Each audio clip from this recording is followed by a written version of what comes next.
Rasululloh Buxoriy va Muslim keltirgan hadisda aytadilar, ilmni ko'tarilishi, johillikni ko'payishi, zinoni ko'payishi, aroqxo'rlikni ko'payishi, erkaklar ozayib, 50 ayolga bir erkak qolishligi qiyomatning alomatlaridan. Qarab turinglar. Ilm obod emas oramizda. Bu ilmsizlik kundan kunga kuchayib boryapti. Kundan kunga savodsizlashib boryapmiz. E'tibor beringlar. Johillik ko'payyapti. Zino ko'payyapti.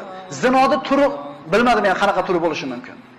Televizorda ham bor, radioda ham bor, kiyimda ham bor, so'zimizda ham bor, kiyimimizda ham, hamma yo'g'imizda bor. Hattoki oshkora zinoga ana shu reklamalar turibdi. Tanishaman va hokazolar. Ko'ryapsizlar shu narsalarni. Aroqxo'rlikni ko'payishi, gapirishga hojati yo'q. Biz bilan tug'iliblar, magazinlar to'ldir xilma-xil aroqlarni ko'rganligimizdan buni qiyomatda alomat ekani ham esimizdan chiqib qolgan.